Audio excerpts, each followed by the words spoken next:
Misión Liderazgo Emanuel. En Misión Liderazgo Emanuel, el tema que hoy vamos a enseñar lo hemos definido: ¿qué es la iglesia? Y corresponde a una de las verdades fundamentales en las que creemos como ministerio. La iglesia y su misión es un tema que desarrollaremos hoy. Primero, porque es una de nuestras verdades fundamentales que como ministerio creemos. Y segundo, para aclarar qué debemos entender por el término iglesia, pues hay confusión en algunos sectores por el concepto iglesia. En primer lugar, la palabra iglesia proviene del vocablo griego eclesia, y se empleaba en el antiguo cercano oriente para referirse a una reunión de personas, algunas veces con carácter oficial, como una asamblea de ciudadanos, y otra como una multitud desordenada. Nos sirve de referencia Hechos 19:32. Como siempre, nos referimos a la Biblia. Abro comillas: había una confusión en la asamblea. El versículo 39.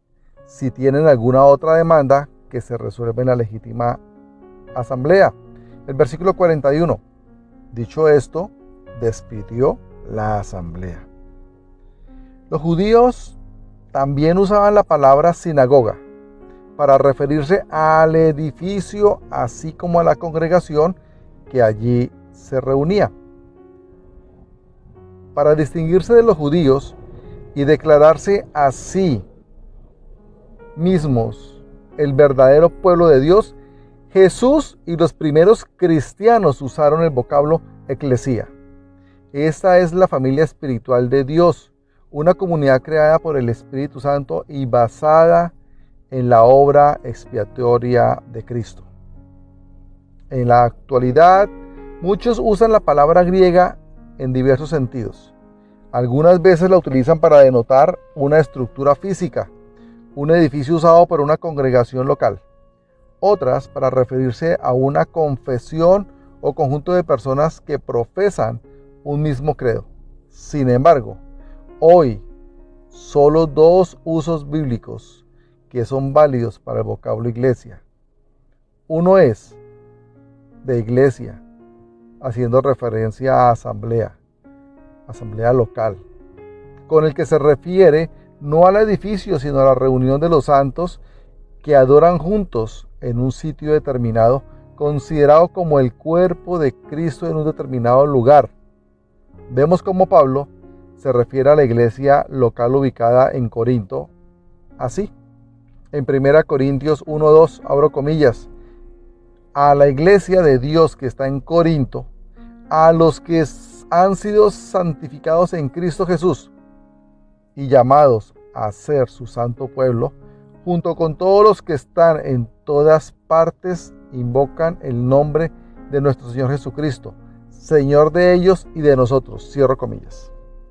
Vemos Pablo cómo usa esta palabra en un sentido más amplio. Según el contexto, iglesia puede referirse a todos los santos, tanto a lo largo de la historia como en todo el mundo.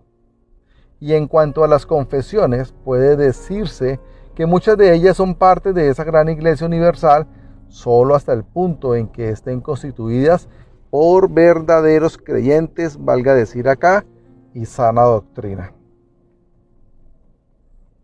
Hay varias figuras retóricas muy descriptivas que los escritores sagrados usan para ayudarnos a entender el misterio de la iglesia. Tal vez el más importante sea el cuerpo de Cristo. Cristo estuvo presente de manera visible acá en la tierra. Cuando se estaba preparando para irse, se esmeró especialmente por instruir a un grupo de discípulos que había comisionado para que fundaran y constituyeran la iglesia, la Asamblea de Ciudadanos del Cielo. Vamos a Mateo capítulo 16, versículos 18 y 19. Abro comillas: yo te digo que tú eres Pedro, y sobre esta piedra edificaré mi iglesia, y las puertas del reino de la muerte no prevalecerán contra ella. te daré las llaves del reino de los cielos. Todo lo que ates en la tierra quedará atado en el cielo, y todo lo que desates en la tierra quedará desatado en el cielo. Cierro comillas. Después de la resurrección, Jesús sopló sobre sus discípulos y sobre otros que estaban en el aposento alto y les dio una porción del Espíritu Santo. Sus nombres ya estaban escritos en los cielos. Veamos Lucas 10:20. Abro comillas. Sin embargo, no se alegren de que puedan someter a los espíritus, sino alégrense de que sus nombres están escritos en el cielo. Cierro comillas.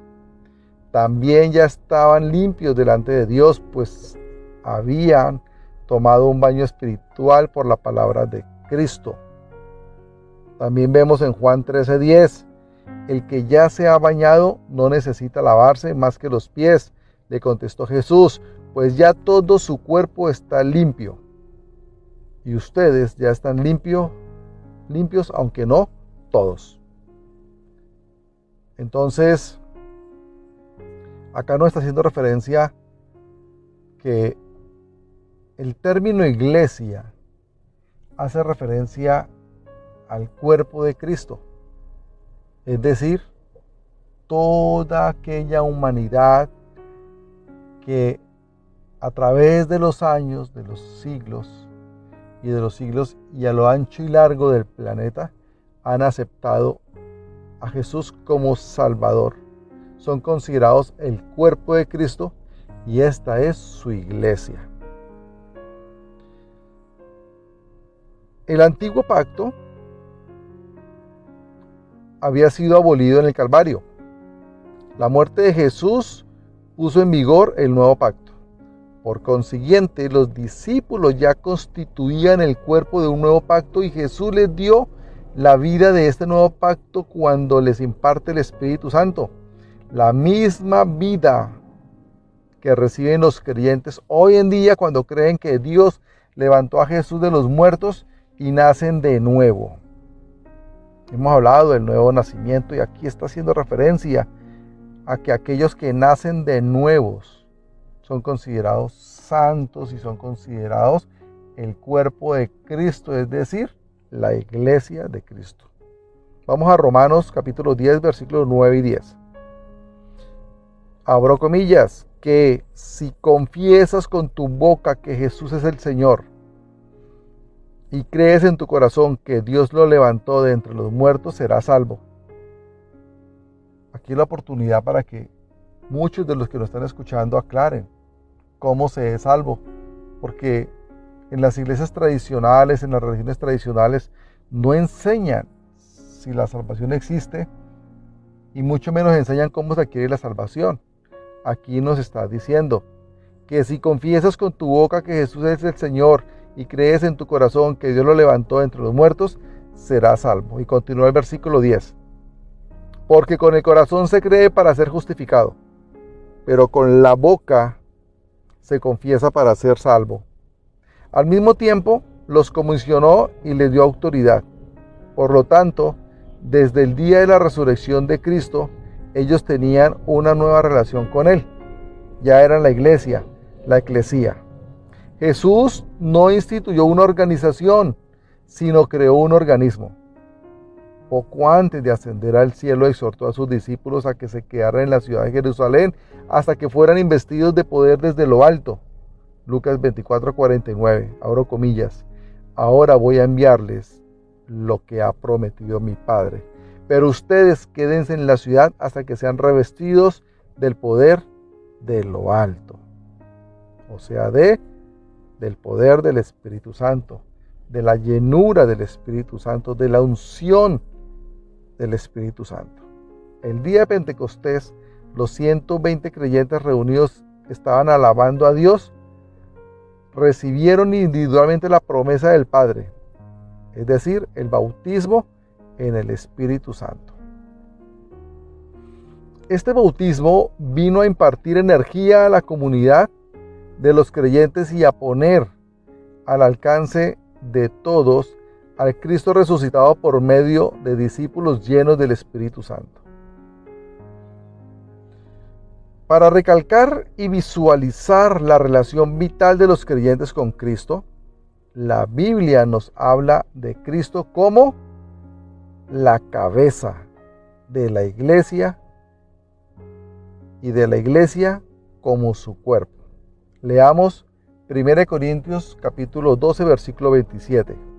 Ahora bien, ustedes son el cuerpo de Cristo y cada uno es miembro de ese cuerpo.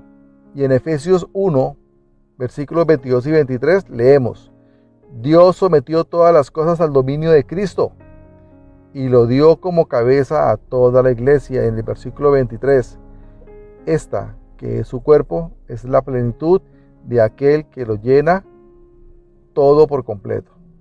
Entonces, ¿qué está diciendo? Que Cristo es la cabeza de la iglesia y que nosotros, quienes lo hemos aceptado como nuestro Salvador, somos su cuerpo. Entonces podemos decir que la iglesia es la manifestación física visible de Cristo en este mundo y hace la obra de Él. Llamar a los pecadores al arrepentimiento, proclamar la verdad de Dios a todas las naciones y prepararse para los siglos venideros. Y ese es uno de los propósitos de Misión Liderazgo Emmanuel. Y por todas las naciones, predicando el Evangelio de Jesús como iglesia que somos. Pero no me refiero a iglesia como una personalidad jurídica o iglesia como 4 paredes local donde nos podemos reunir, sino nosotros como personas. Somos la iglesia de Dios, la iglesia de Jesús, la iglesia de Cristo y tenemos como tarea ganar almas para Dios. La iglesia es también como un cuerpo en el sentido de que consiste en un complejo arreglo de partes diversas, cada una distinta de las otras, cada una dirigida por la misma cabeza, cada una con sus propios dones y ministerios, pero todas igualmente necesarias para el avance de la obra de Dios. Romanos capítulo 12, versículos del 4 al 8 dice así, abro comillas: pues así como cada uno de nosotros tiene un solo cuerpo con muchos miembros, y no todos estos miembros desempeñan la misma función, también nosotros, siendo muchos, formamos un solo cuerpo en Cristo, y cada miembro está unido a todos los demás. ¿Tenemos dones diferentes? Sí, según la gracia que se nos ha dado. Si el don de alguien es el de profecía, que lo use en proporción con su fe. Si es el de prestar un servicio, que lo preste. Si es el de enseñar, que enseñe. Si es el de animar a otros, que los anime. Si es el de socorrer a los necesitados, que dé con generosidad. Si es el de dirigir, que dirija con esmero. Si es el de mostrar compasión, que lo haga con alegría. Cierro comillas. Estoy leyendo la palabra de Dios. No son palabras mías, sino la lectura de la Biblia. Otra metáfora significativa que se usa para describir a la iglesia es templo de Dios y del Espíritu Santo. 1 Corintios 3, 16-17. Leemos lo siguiente: ¿no saben que ustedes son templo de Dios y que el Espíritu de Dios habita en ustedes? Si alguno destruye el templo de Dios, él mismo será destruido por Dios, porque el templo de Dios es sagrado y ustedes son ese templo. Templo se refiere al santuario interior, al lugar santísimo donde Dios manifestaba su gloria de una manera especial y focalizada. Dios es omnipresente, es verdadero, pero en un sentido especial Él habita en medio de su pueblo. Éxodo 25:8 dice: después me harán un santuario para que yo habite entre ustedes. Y hoy esa es una de las profecías que se han cumplido, porque hoy nosotros en el nuevo pacto, regido por el Nuevo Testamento, desde la gracia por la cual nos regimos por el sacrificio que Jesús hizo en la cruz, pues somos su pueblo, somos su iglesia, somos el templo de Dios. Se usa la palabra templo para referirse a los creyentes de cada asamblea, los cuales son el templo. Porque Dios, Cristo y el Espíritu Santo están en medio de ellos. 1 Corintios 3:16 dice, ¿no saben que ustedes son templo de Dios y que el Espíritu de Dios habita en ustedes? Y 1 Corintios 6:19 dice, ¿acaso no saben que su cuerpo es templo del Espíritu Santo, quien está en ustedes y al que han recibido de parte de Dios? Ustedes no son sus propios dueños. Ese es un tema que más adelante lo vamos a tocar también, pero aquí aclara que nosotros no somos dueños de nuestro propio cuerpo, sino que nuestro cuerpo es el templo de Dios, razón por la cual nosotros somos de Dios. Otra figura que se emplea para representar a la iglesia es la esposa de Cristo. Esta figura enfatiza la unión y la comunión de los santos con Cristo.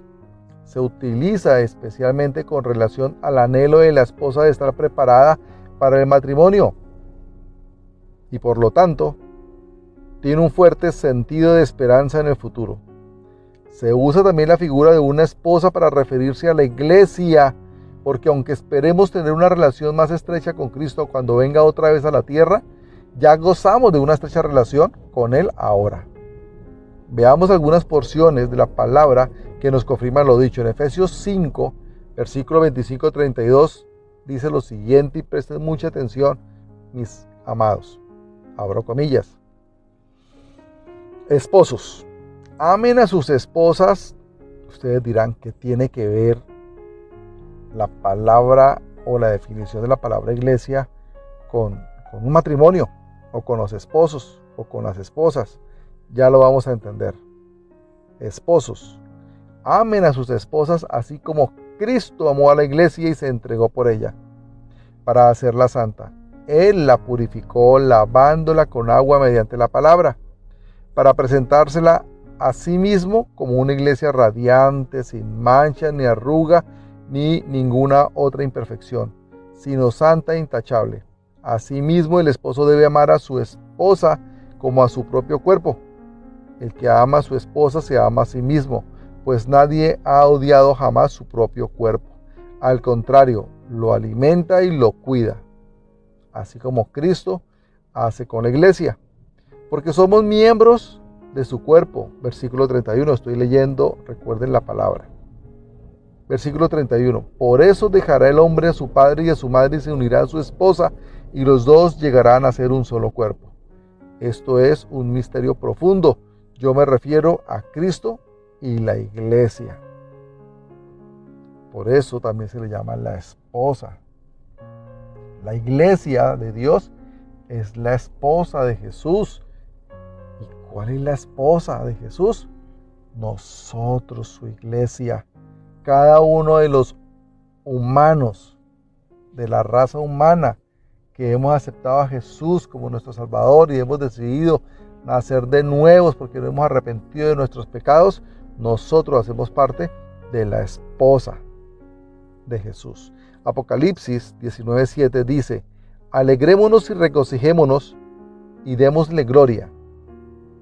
Ya ha llegado el día de las bodas del Cordero, su novia se ha preparado. Wow. Entonces, aquí es importante que tengamos claro que iglesia no son 4 paredes. Iglesia somos usted y yo. Somos nosotros todos los que hemos aceptado a Jesús como nuestro Salvador. Todos nosotros los que nos definimos como cristianos, como evangélicos, somos la iglesia de Dios y es la única iglesia de la que la Biblia habla.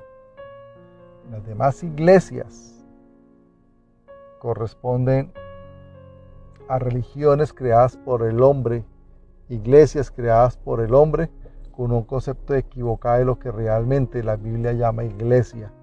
Nosotros, el pueblo cristiano, somos la iglesia de Dios. Ya voy a finalizar con algo que lo voy a explicar muy concreto. La iglesia tiene un triple objetivo o una triple misión. Vamos a hablarlo en términos de objetivo. Es igual que misión. El primer objetivo es la evangelización del mundo. Esa es la tarea de la iglesia. O sea que esa es la tarea nuestra de cada uno de los que nosotros nos consideramos cristianos. Esa es la tarea de Misión Liderazgo Emmanuel. la evangelización del mundo, y eso es lo que hacemos a través de este ministerio. Así como Jesucristo vino a buscar y a salvar lo que se había perdido, así también en esta extensión de su cuerpo, la iglesia debe participar en este interés primordial.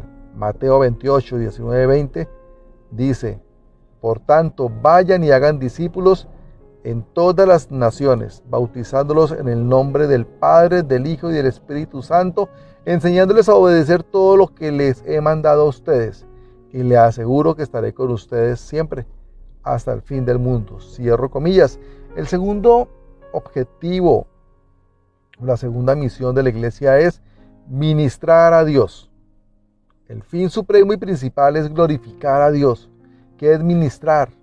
Es glorificar a Dios, es alabar a Dios, es enseñar de Dios y complacernos completamente en Él y para siempre. Una frase que se repite con cierta frecuencia en Efesios, especialmente en el capítulo 1, y que tiene que ver con el propósito de los seres humanos en el universo de Dios, es que debemos ser para alabanza de su gloria, es decir, para alabanza de Dios. Y el tercer objetivo de la iglesia del Nuevo Testamento es constituir un cuerpo de santos, es decir, creyentes dedicados, y sustentarlos de manera que lleguen a ser conformes a la imagen de Cristo. Acuérdese la enseñanza del domingo anterior donde hablábamos de la santidad. El evangelismo consiste en ganar nuevos conversos. La adoración en dirigir la iglesia de Dios. El sustento en el desarrollo de los nuevos conversos en santos maduros. Dios tiene sumo interés en que los niños, los recién convertidos, crezcan en la gracia. Leamos por favor Efesios 14:12. Abro comillas. Él mismo constituyó a unos apóstoles, a otros profetas, a otros evangelistas, a otros pastores y maestros, a fin de capacitar al pueblo de Dios para la obra del servicio, para edificar el cuerpo de Cristo. De este modo todos llegaremos a la unidad de la fe y del conocimiento del Hijo de Dios, a una humanidad perfecta que se conforme a la plena estatura de Cristo. Así ya no seremos niños zarandeados por las olas y llevados de aquí para allá por todo viento de enseñanza y por la astucia y los artificios de quienes emplean artimañas engañosas. 15. Más bien, al vivir la verdad con amor, creceremos hasta ser en todo como aquel que es la cabeza, es decir, Cristo. Por su acción todo el cuerpo crece y se edifica en amor, sostenido y ajustado por todos los ligamentos según la actividad propia de cada miembro. Wow, este es un mensaje sencillo pero profundo. Somos nosotros la iglesia. Por eso donde quiera que caminemos demos buen testimonio. Por eso tenemos que nacer de nuevo para dar un buen testimonio, porque somos la iglesia. Usted y yo somos la iglesia. Oremos. Amado Padre, acudimos a ti por intermedio de tu Hijo Jesús y por el poder del Espíritu Santo. Te damos gracias por aceptarnos como tus hijos. Te damos gracias Jesús por darnos vida eterna en lugar de muerte. Te honramos como nuestro único Dios y verdadero. Te honramos como nuestro Salvador, como nuestro único intercesor ante el Padre. Te damos gracias, Jesús, por enviarnos al Espíritu Santo, a quien recibimos como nuestro Consolador y nuestra guía. Te pedimos que nos llenes de tu presencia, Espíritu Santo. Te pedimos que nos abra el entendimiento y nos permita comprender que cada uno de nosotros somos la iglesia de Cristo, que nuestro cuerpo es tu Espíritu, es el templo del Espíritu Santo. Te pedimos que permitas que Misión Liderazgo Emmanuel cumpla los propósitos de la iglesia que tú creaste, evangelizando por las naciones, ganando almas para ti, Jesús, ministrarte y adorarte y crecer en el conocimiento de tu palabra. Bendice a todos los que están escuchando este mensaje. Amado Dios, ábreles el entendimiento, dales el don de comprender que somos su iglesia y que nos permita buscar la santidad, buscar la perfección, buscar la excelencia para dar un buen testimonio como la iglesia que somos. Amén y amén.